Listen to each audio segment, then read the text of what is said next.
Павел, доброе утро. Здравствуйте. Познакомьте меня, пожалуйста, с врачом-флебологом. Кто это такой? Это такой хирург, который занимается болезнями вен.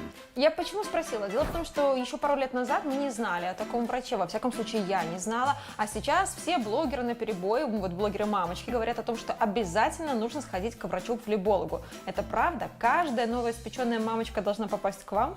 До того, как стать мамочкой, Еще? желательно. Да, потому что варикозной болезни очень много. В районе 30-40 лет около 50% Ого. народу. Но, тем не менее, беременность – это провоцирующий фактор, правильно я так Да, понимаю? фактор Почему? риска, конечно. Почему?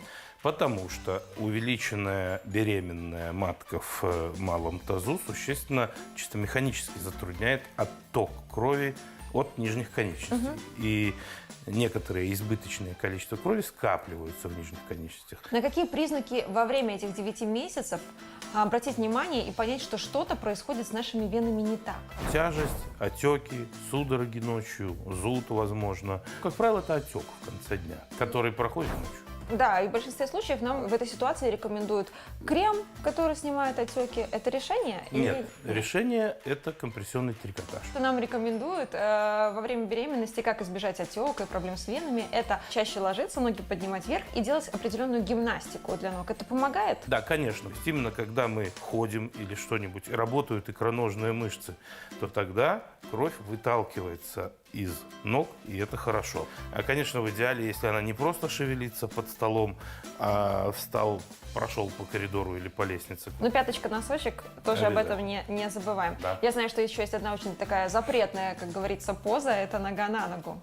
В очереди отягчающих факторов эта поза на 18-м месте. Да? Точно так же, как каблуки. Хорошо, а варикоз, который у нас есть до беременности, Да. если мы его не успели вылечить до ее наступления, опять же, это показания для кесарево сечения или нет? Нет. Нет. Но вот я слышала, есть такие случаи, когда девчонкам нужно идти на роды в компрессионных чулках. Это Да. вот как раз Это как раз-таки с этим связано. Это очень важная мера предосторожности, чтобы не возник тромбофлебит. Давайте опять же мой случай будем разбирать. Прошло 3 года с момента родов. Жалоб у меня нет. Я к вам пришла вот так вот чисто контрольно провериться. А я не поздно пришла? Нет. Как правило, по окончании лактации эти все дела решаются. Как проходит прием у врача-флеболога? Прием в идеале всегда проходит одинаково. Здравствуйте, пришли, жалобы, что вы хотите сказать, проходим на УЗИ. Поскольку мы только что обсуждали, что именно стоя происходит выраженный сброс крови вниз. Если мы хотим увидеть истинные размеры разрушений, мы должны УЗИ поверхностных вен делать стоя. Самое главное еще и не диаметр этой вены, а кровоток по ней. Да? Мы помним, что он должен быть только вверх. Для этого мы проводим специальную пробу. Вот синенькое это вверх должно быть. Отпускаю, красного нет.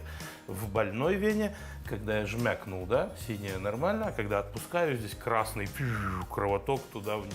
Ну что, я здорова, Да, получается? вы прекрасны.